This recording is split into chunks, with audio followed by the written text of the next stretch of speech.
อ้าวมาแต่ไซถึงสายเลยแรงเลยนี่ไหวบ่ฝากเครื่องมันระบบคอมพิวเตอร์เขามันบ่ได้อยู่ห้องการนั่นก็เลยนั่งท่านอนท่านี่จนนอนหลับบ่ได้ท่ายตอนหลับจองเทือกับเทือนี่จริงนะฮักเนาะเนี่ยได้ตัวจริงเห็นน้องบอกตัวจริงงามละกันนะฮักตัวจริงกับในกล้องอันใดงามตัวจริงงามเลยในกล้องขี้ลายเลยว่าในกองว่าวันใดตัวจริงงามเลยบัดน้องบองเลยตัวจริงกับในกล้องไปลงรูมก่อนเลยก็มันดังเลยกันตัวจริงเนาะงามนะฮักถ่ายคลิปอยู่เนาะไม่ได้ยินตัวจริงงามนะฮักตัวจริงงามเลย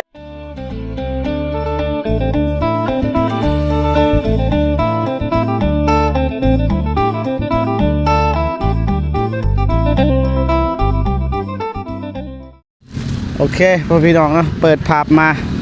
ก้อยคำลงแรงพี่น้องเนาะน้องไม้ก็ไปธุระโดยนึงจะไหนก็มาพี่น้องเนาะแต่ว่าโบเจ็บก็เสียอัปเดตอยู่นี่ก่อนพี่น้องเนาะคลิปบางยากอะบ่ได้ทักทายสบายดีเพราะว่ามีเด็กหน่อยพี่น้องติดแดงก็เลยลบทิมพี่น้องเนาะ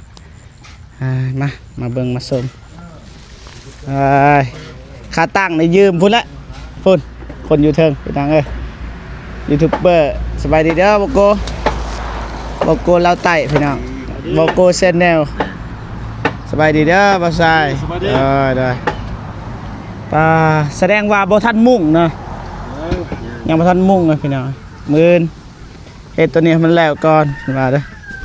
เมื่อยบ่สบายดีเด้อเบิดทุกคนเด้อเมื่อยบ่เอาบ่น้ำนี่น้ำบ่ฮู้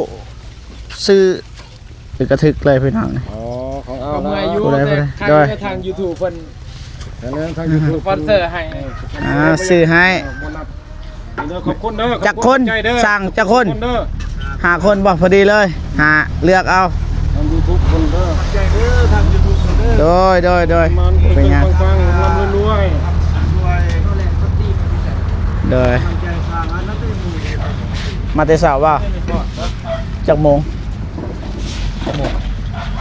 ทางกับบามิกแล้วเนาะบามิกคนนี้เมามิกอันนี้เบาไส้นี่มากับบามิกคนนี้นี่เบาไส้มาเศร้ามากับบามิกเบาไส้ให้โตเปลี่ยนกันให้โตนี่กำลังมานี่นะ2 โมงเนี่ย2 โมงคนเมื่อประมาณ10บ่หรือเก่าประมาณนั้นบ่ทันดอกไหวเนาะเฮานี่บ่ทันอยู่แล้วน้องไม้เราโทรเข้ามาส่งแล้วเด้อเอ้าตามสบายเลยจากแผ่นนั่นแหละจากแผ่นนับเอาลืมเลยบัญชีเอาบ่ได้นับบ่เฮาลืมเลยบัญชีก็มีแต่ว่าบ่ได้อยู่หั่นบัญชีมีบัญชีข้างแน่แน่แม่นตามอ้ายเพิ่นต้องการมาบ่ทันถามนับบ่ไปก็บ่ได้นับบัดนี้เพิ่นเอาลงให้ได้เทื่อละแค่นบ่แม่นเทื่อละ2เทื่อละนั่นแหละเฮาตัดแต่เมื่อวานนะตัดไว้น้องไม้บ่ที่ถ่ายคันน้องไม้นับก็ใครเดี๋ยวเอาบ่ได้นับมาป้อนถ่ายแต่ว่าเขามัดไว้แต่เมื่อวานเขามัดไว้เลยมัดไว้เลยแม่ก็ตัดถึงได้บ่ว่ามัดไว้แต่เมื่อวานนะลงเทื่อละ2เขามาถ่ายเนาะนับเขามาบ่ทันคิดว่าบ่มิกบ่ทรายและไหวนี่แล้วไหวบ่ว่าแต่ปกติ6 โมงแม่นบ่คนมาแต่เทื่อบางทีเอาบ่ทัน8 โมงทันจ้อยบ่มีใครทันจ้อยติ8 โมงกำลังสวยหน้าอยู่ตัวอย่างว่าเฮาเบิ้ลขี่รถมากบ่ทันคือเก่ามัวลงเอาไงเขามาจะเสาได้เขาเอาลงจักคนบ่จักเด้อบ่โกน้ำบ่โกมีวะงบบ้านน้องไม้นี่บ้านน้องน้อยนี่มีอยู่จำนวนหนึ่งพอเพิ่นนั่นแหละจำนวนหนึ่งแต่ว่าถ้ามิดก็ว่าชื่อไมเซล่านั่นแหละ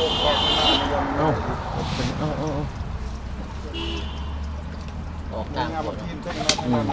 มิดโป ครับ แต่ว่าถ้ามิดบาโกว่าสิคิดซื้อคิดว่าสิซื้อไม้เชอร่านั่นแหละแต่ว่ามันก็ตัวอื่นก่อนพวกบานประตูก่อนเท่านั้น แม่นวงกบ แม่นวงกบบานประตู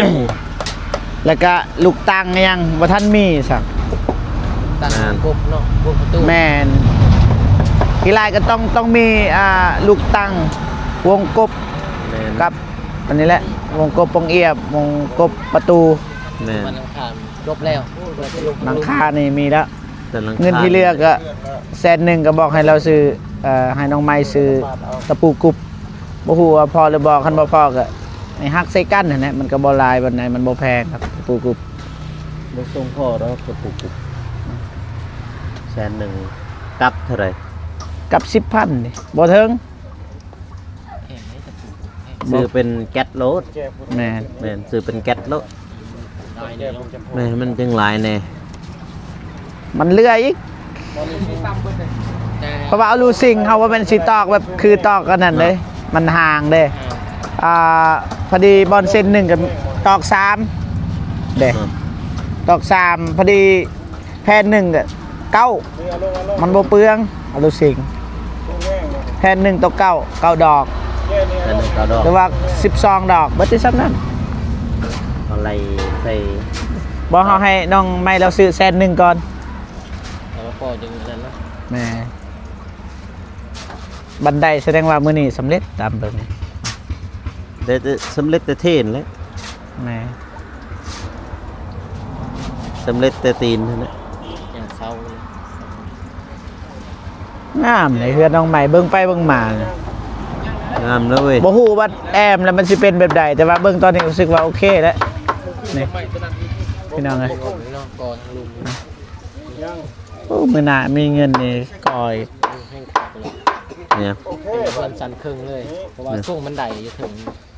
เนี่ย ช่วงมันงามแหละว่าสันครึ่งนะ นี่บ่โกไปสิบอกให้ไปเบิ่งอยู่หั่นไป เบิ่ง นี่อยู่หั่นมีแนวสิให้เบิ่งไป มือ สบายดีเด้อ สบายดีทำอะไรขอบใจเด้อทางคอนเสิร์ตเป็น โดยอ๋อตามสบายเลย โอ้ขอบคุณขอบใจเด้อ ทีมงานอดก่อนเด้อ เสิร์ฟเพิ่นเด้อ ทีมงาน อืม อดก่อนเด้อ ลำให้รวยให้ เป็นยัง อดเด้อ กินแล้ว ไปทางนั้นไปมีเวียกสิเว้าหน่อยนึงปลาน้องน้อยพี่น้องสบายดีเด้อ สบายดี น้องใหม่ไปธุระพี่น้องไงธุระส่วน เอา ตัว ประตู โอ้ยา มันพันนะมัน แม่น ล ปะ มพันนะ เห็นยังกินเนาะ ต้มปลาทู หึ ต้มปลาทู ต้มปลาทู โดย อู้มีต้มปลาร ถซีนั่นน่ะเด้ ขั่วเลย โอ้บังโกปะนั่นเมื่อวานนี่เห็นอยู่คลิป เอื้อยฮัก ไอ้ฮัก แม่นเอื้อยฮักว่าโคนี่แหละ ฮักบังโกอ๋อ ให้ซื้อ มีซื้อมาให้ แม่ โดยเลย ซื้อมีแน่ซื้อไข่ ซื้อไข่ซื้อมีโดย ซื้อปลาซื้อซีด มาเลยบอมิกย่างมาแล้ว คนใดซื้ออันนั้นซื้อปลาดุก ซื้อปลาดุก แต่ว่าสร้างเพิ่นน่ะคนหนึงบ่กิน อ๋อแสดงว่าซื้อให้สร้างเปล่า ซื้อสร้าง อ๋อป้าน้องคือหนังสุภาพแท้เปลี่ยนขัวธรรมดารถน้องไงไปใส่มือนี่ไปหาหน้องใหม่แมันบ่ โดย แต่ว่าหน้ำไม้บ่มี หน้องใหม่บ่มี โดย เป็นหยังคือว่าบ่มี เขาจูดเบิด จุดเบิด โดย ไปกับไฟ กับเอื่อยไม้ ไฟแน่ เปล่าเจ็บ เจ้าหัวบ่โกว่าสิไปหาหน้องใหม่ วันนี้ บัดไปเขาจุดเบิด จุดคนละใหม่ แม่นบ่เห็นยังบ่ได้ถ่ายคลิปซ้ำน้องเพิ่นว่าสิหาแนวกินแนวอยากบ่ได้กินซ้ำโอเคไอ้บ่กวนน่ะเด้อเอาไม้มาเด้อพอแล้วขอบใจหลายๆน้องไม้ไปเวียกก่อนแล้วน้องไม้มากพี่น้องเอ้ยเดี๋ยวเจอน้องอ้อมแอมพี่น้องเอ้ยไปบ่โกลงปิดเวียกแล้วลง ลงเลย ลง ปิดประตูได้นี่นะ ลงอ่ะน้องไม้มาแล้วสบายดีเด้อมาใส่อ่ะมาตอนไหนสบายดีเด้อ สบายดี เอ้า มาตอนไหนยังงงอยู่ปะ บ่งงนะยืนรอน้ำกัน มาได้ใส่น้องไม้ มาตีเวียก ได้กูแล้วแต่ว่าจะตามบ่สายเมื่อลงคลิปบ่บ่เมื่อลงคลิปบ่ ด้วย ได้บ่เป็นหยังบ่โกก็สิเมื่อลงคลิปบ่ ยังเนี่ยกำลังตัด มันตัดบ่ พอก็ยังพี่กันเลย บ่คันอยากเมื่อลงคลิปก็เมื่อลงได้เป็นหยังจะไหนก็มาได้ เดี๋ยวแป๊บเดียวเอาไว้เดี๋ยว ได้โอเคจะไหนถ้ากับบ่มิกก็ได้เฮาทีนี้ให้บ่มิกอัปเดตนำ ท่านมีคลิปด้วยกันอยู่ ได้มาแต่เวียกพี่น้องเอ้ยทางน้องน้อยเพิ่นก็กำลังเฮ็ดแนวกินแนวยากพี่น้องเนาะให้อ้ายสร้างบ่ โดย น้องเด้เวียกยามแรงเฮ็ดหยัง สิไปหวดนานพัก เฮ็ดชวนอีกแล้ว เลย ใส่เสื้อดำเด้น้องใหม่น้องแอม น้องแอมสุทธิสาประมาณนั้นเลยพี่น้องนี่จะโพดพักเถอะกับก็เต็มแล้วน้องเอ้ยนี่เหลืออะไรมีห้องน้ำพูดเบาเจ็บขี่รถพี่น้องเอ้ยนี่ขี่รถไปทางนี้พี่น้องโอ้นขี่รถเข้าป่าไปเข้าห้องน้ำเบาเจ็บลงยามันไกล ไม่มีห้องน้ำพี่น้องเลยน้องใหม่ในจักรีทายอยู่ไซส์หรือกลางเว้นเนี่ยบักใกล้ๆผู้ใดบ่เจ็บไปถ่ายพูนอยู่พุ่นเจอส่วนเข้าอีกโยหันไปอีกน้องใหม่เลยห้องน้ำเนี่ยซื้ออันนั้นซะสังกะสีถ้าบ่เจ็บมีเงินเนี่ยกระยาละเฮ็ดเกลือมันแล้วก่อนเฮ็ดแอมสังกะสีได้นะห้องน้ำเนาะบ่มิกเนาะเฮ็ดแล้วก็ก่อดินบล็อกขึ้นอีกหนึ่งน่าสิได้นะ โอ้ย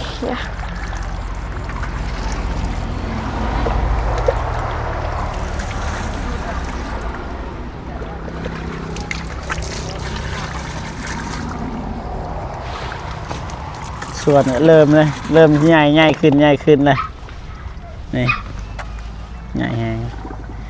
โบเจ็บนี่คู่มืออยู่นี่ คู่มือ น้องลอยบ่ท่านสัมรถเฮานี่บ่กล้าไปรถนั่น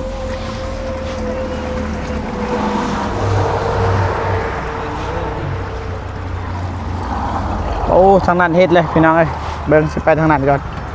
น้องไม้หรือว่าด่วนว่าจะคนผักมานี่ก็ได้น้องไม้บันได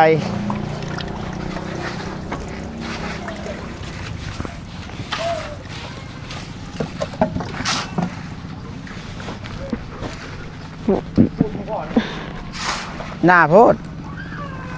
พอดีแล้วเอาไปติและติสร้างมานานี่นั่น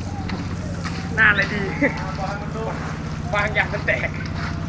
โพดจะว่าดับโพดจะว่าโดยคิดว่าพระท่านหดหนักผสมอีกกันพอๆกันเลย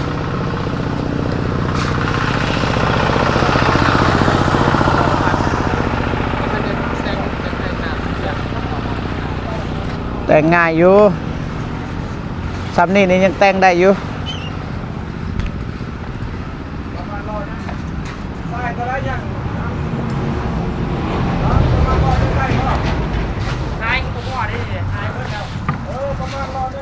มา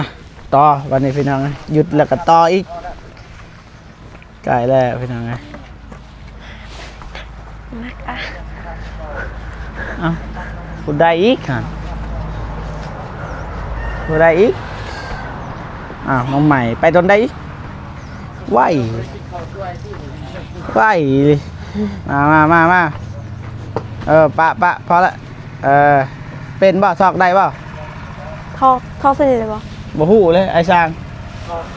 ไปบอกน้องเพิ่น เบิดเลยบ่ มาไอ้สิซอยมา บ่มาแหละ เอา มาสัมปูยังสิบกบ่ถ่ายเฮ็ดเอง ได้นะตอนให้บ่เจ็บซอยบ่ให้นี่ไปเอาต้นได้เนาะลืมเบิ่งจนได้ว่าบ่เจ็บบ่ซอยอีก ห้องยา ฮะ ห้องยา บางยานี่ โดย บ่พักบ่เศร้าเลย โดย เฮ็ดตลอดเนาะ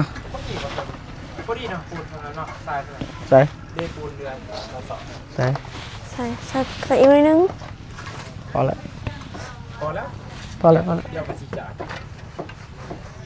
พอแล้วนะ กระเทือนแล้วเทือนแม่ตักมาใส่มันเลย กระเทินเนี่ยน้องไม้ตักนะ โดย เมื่อยเด้คนไปตักอยู่กับเมื่อยเด้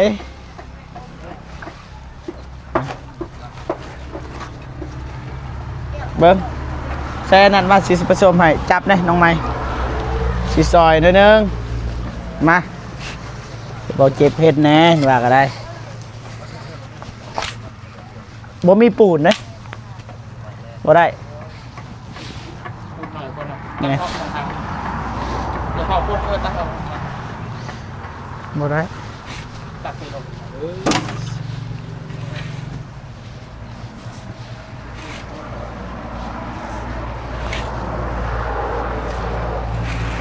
พอแล้วมั้ง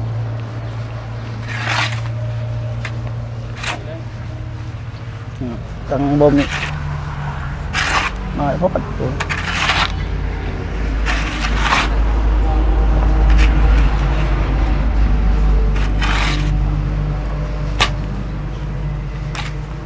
โอ้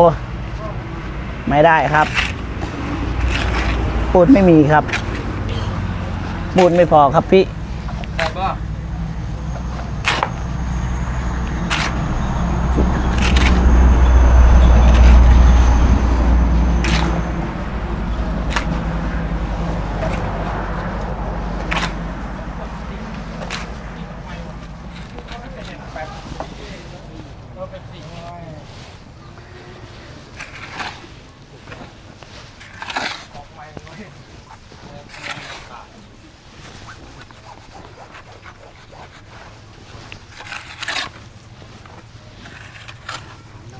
พูดหน่อย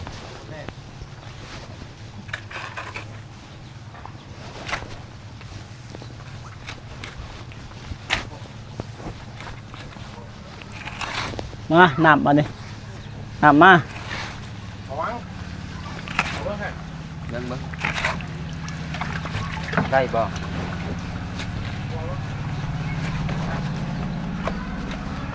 บอบิกมา อืม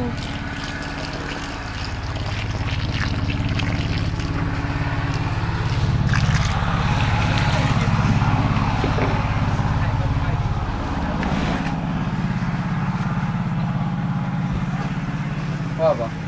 โอ้บ่พอดอกเอาอันนั้นใหญ่เลยบอบิกเลยแบบตามเคยนั่นแหละ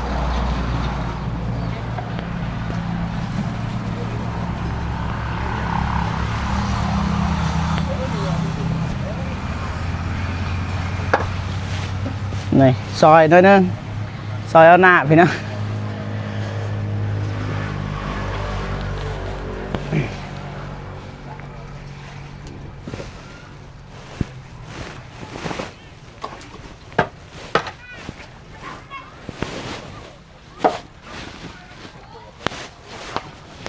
ทอก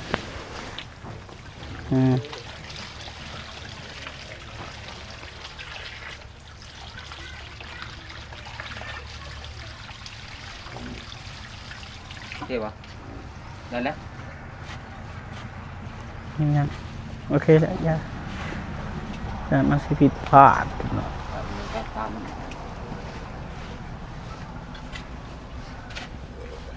รอท่าเนาะรอท่าไป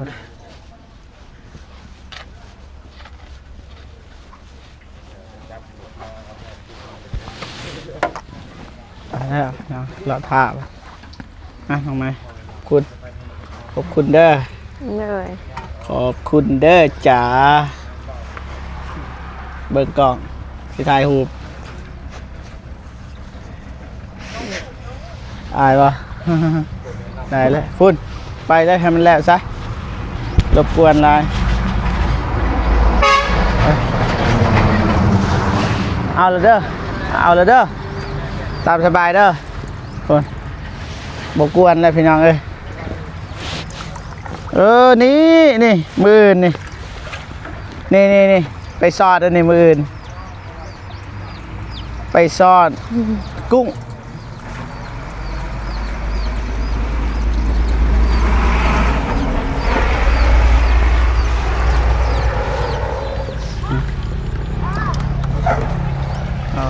เห็ดเปียกตลอดไปนี่ไปนั่นย่อเด็กหน่อยเกือบแล้วพี่น้องไงแต่บิดแล้วไปรถบัดปาดโทไปพุ่นย่างไปหาพุ่นไปทักทายโบตูนไปเลยสบายดีเด้อ สบายดีเด้อ อ้าวมาแต่ไซถึงสายเลยแรงเลยนี่ไหวบ่ ฝากเครื่องมันระบบคอมพิวเตอร์เขามันบ่ได้อยู่ห้องการนั่นก็เลยนั่งท่านอนท่านี่จนนอนหลับบ่ได้ถ่ายตอนหลับจะได้ไปหาน้องลอย เราไปหาน้องลอยเนี่ย ท่านบ่ ทัน เบิ่งโมงเลย โมง 5 โมงเลย ติดกันแต่ว่าบ้าน พุ่นละลุง วิทย์นี่ วิทย์พุ่นอยู่ใส่กล่อง ป้า บ่ปะ ทีมงานมาป่ะ มาบ่โกยยังกันมา บุกโกกันมา ได้ เห็นยังแน่มือนี่ มื้อนี้ ได้ คลิปเดียวจ่ายเงิน กันนั่นแหละเพื่อนเพิ่นเฮ็ดยังแน่มือ มื้อนี้บ่บันไดมื้ออื่นมุก กันได้นะ ได้ เพิ่นให้กันได้ก่อน แต่ว่าลงคลิป สิลมสิตายคือเฮามื้อนั้นแหละ2-3 ชั่วโมงบ่ได้ สัญญาณบ่ได้บ่ สัญญาณเต็มไปลงอยู่หั่นแต่ว่ากระเทินนี่มันบ่ได้สิลบออกก็มันบ่ได้พอดีตอนเปิดคลิปก็ติดแดงอีก เบานงก็ได้มาอีกว่า พ่อน้องบอก คิดว่าเรามาทางนี้แล้วอะ จังหว่า โทรหา บ่เห็ เพิ่ น นเพิ่นว่าสิมาทางนี้ พูดโบโกพูด บ่โกกำลังซูมเฮาอยู่ กำลังซูมอยู่เห็ดเบิ่งเราเห็นอยู่ปะ เอ้ยเราบ่ซูมแล้ว แต่น้องใหม่เคยเห็นบ่น้องบอกเคยเห็นป่ะตัวจริงครับในคลิปนี่ อันได้งามกว่าเอ้าคิดว่าเบิ่งว่าคือน้องบองว่าบ่ปิดหน้าปิดตาได้บ่โดยนี่คือผู้นี้เห็นบ่นี่ปัดเถอะถ่ายรูปเลยยืนมั้ง ถ่ายกัน ยืนใกล้กันมั้ง โอ้ โดนสีตัดคลิปเด้อ1เส้นหน้าปก1 2 ยืนเว้ากันเด้อมาตัวไปเข้าห้องน้ำก่อน บ่มีห้องน้ำอยู่นี่ เข้าป่าเลย ขี่รถพุ่นนี่เส้นทางบอกคันไทยเบาได้ เบา เบาวะไปได้อยู่ไปลงมานี่เจ้าหน่อยรถลางเอาถอดกระแจกัน เอาบ่เจ็บยับลงนะครับ เอาจับเนี่ยน้องบอกเอาบรรยายเลย บ่เป็นเด้ เบารถน่าได้ก็ได้น้องเบารถนี่เบาเจ็บกำลังเฮ็ดยังนี่เบารถ อาเจ็บกำลังอยู่รถ อยู่รถฝึกได้น้องบอกเพราะว่าน้องบอกมีช่อง YouTube แล้วพี่น้องเอ้ยต้องฝึกให้เป็นหัวสันซะบ่มีไฟเป็น น้องใหม่อายุจักปีนะ เว้าดังๆนะน้องใหม่ได้ยินนะ คิดว่ายังเฮียน น้องบองเคยเห็นบ่ตัวจริง เคยเห็น2เทื่อกับเทื่อนี้ เห็นตัวจริงนี่ โดยเทื่อ อ๋อ เทื่อที่1กินข้าวพร้อมกันเด้อยู่เฮือน อ๋อ เอื้อยอันนั้นเด้ นิด โดย จะอ๋อ กินข้าว เคยเห็น ฮือนไอ้นี่สองเทื่อกับเทื่อนี้แต่จริงนะฮักเนาะ เอ้ยนี่ได้ตัวจริงเห็นน้องบองตัวจริง งามละกะน่าฮัก ตั โด วย จริงกับในกล้องอันใดงาม ตัวจริง ตัวจริงงาม โดย ในกล้องขี้ลายเลย บ่ในกองบ่วันใดตัวจริงงาม เลยบัดน้องบองเลยตัวจริงกับในกล้องไปลงรูมก่อน เลย เสียงมันดังเลยกัน ตัวจริงเนาะงามนะฮะ ถ่ายคลิปอยู่เนาะไม่ได้ไม่ได้ยินไม่ได้ยิน ตัวจริงงามนะฮะ ตัวจริงงาม เลย มีแน่นอน ไม่ค่ะ มีแน่นอน บ่เห็น พอเพื่อนที่เฮ็ดทอดใส่ละ เพื่อน เลย วางเฮ็ดบันไดมืนมุ้งแต่ว่ามีงบอีกหน่อยนึง เลย มีงบ สบายดีเด้อ เจ็บ สบายดี มีงบอยู่นำโบเจ็บนำโบโกก็มีอยู่นวลหนึงโบโกว่าน้องบองจับกองรู้สึกว่าวิวปังเลยพี่น้องครั้งแรกน้องบองจับกองที่บ้านน้องใหม่พี่น้องนะ เฮ็ดเป็นห้องบ่เฮือน ซ่องห้อง 3 สาม 3 บ่ โดยพอแล้วว่า ตามที่พอน้องได้เว้าประตูสามบ่ 3แล้วว่า เนี่ยมันมั่นใจไป ปว ใส่ ดปวดแขน ปวดแขนนะพอเจ็บลึงแล้วพี่น้องเลยเคยเห็นครั้งที่2แล้วพี่น้องมารวมกันน้องใหม่กับน้องบองพี่น้องอันนี้นี่คนไทยอินเดียนี่คนไทยเนาะ ต่างประเทศ แม่อันนี้เพราะว่าต่างประเทศก็ได้นี่ คือน้อง อินเดีย เคยไปใส่กับไผกระทวงบ่คือแบบคนอันนั้นพลังต่างป บ ระ อ เทศ อินเดีย อินเดีย ประเทศอินเดียประเทศแบบว่าเขาเจ็บหูไปโดนแต่ว่าศาสนาพุทธนี่เรามาจากอินเดียประเทศไทยน้องไม้น้องแอมประกวดท้องเพลงกันเด้น้องของสิงห์ทุน โอ้ จื้อแหละเคยเห็นอีสานนั่นบ่คนอีสาน แม่น่าชิแม่เนี่ยก่อนจับผากก่อนพี่น้องเลยนี่อยู่บ่ฮอดหมื่นนี่ป่ะฮอดหมื่นแน่นอน คนดังมาเจอกัน2 เทื่อแล้วสวัสดีเด้อผมนี่ไปใส่ จนย่างไกลย่างมาเลยเถื่อน บอลแล้วถ่ายตลอดเลย เดี๋ยวก็ อยู่น้ำกันเด้ พาเพิ่นเอารถตกไปเอารถตกเซฟปูน ซื้อปูน โดย ได้ เดี๋ยวน้องลอยมันสิยังได้อยู่ ได้อยู่ได้ โอเค รู้สึกว่าผักนี่ก็ รู้สึกว่าออกแต่หน้าเดียวเนาะ เสร็จแล้วมองกันกับประตูซีคือกันเป๊ะ คือกับบ่เจ็บเก็บกระตุนอันนี้ว่าบ่ตูนได้เลือกให้นี่นี่ นี่บ่ วันนี้ยังบ่ได้ขอบใจซ้ำ แต่บ่ตูนเลือกให้เก็บนี่ แมนบ่ เออ โอ้อยู่สวรรค์ แม่นอยู่เซโน เซโนเลยไปนี่จะว่าคันที่ไปก็ไปน้ำกันนั่นแหละเอาไปสิไปน้ ไปนำกัน ำ น้องบ่คาบ่ ทุกว่าสิฮดนาน ฮะ ฮดนานพัก สิฮอดนานบ่ เรากำลังที่รถนานเกือบสิแล้วแล้ว เก็บแบบบ่คากัน คันบ่มีขี่รถตักๆเนาะสิทันอยู่ส่วนน้องเพิ่นไปคันน้องเพิ่นสะดวกคันบ่สะดวกก็บ่เป็นหยังคันอยากไปเฮ็ดบุญน่ะนะ โดย มักบ่เฮ็ดบุญ มัก มักบ่ โดย แม่นเฮ็ดบุญโตเต้น บ่แม่นเด้ บ่คันมักเลยสิส่วนไปบ่แม่นอื่นไป4 คน ไปนำ โด กัน ย เพราะว่าหยังบางทีผู้ใหญ่ใจบุญ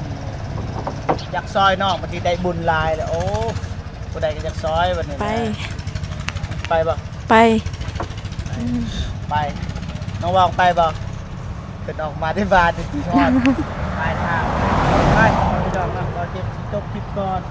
เนาะยังไงก็ขอบคุณขอบใจหลายเด้อน้องบองจับกล้องให้ขอบคุณขอบใจบ่ตูนที่เข้ากองบ่เจ็บ หลักหมื่นคักๆกับคลิปนี้ยังไงโอเคมีแต่ว่าบอกกัน สำหรับคลิปนี้สบายดีเด้อ ไปดี ไป เด้อ ดีเด้อ ไปบ๊ายบาย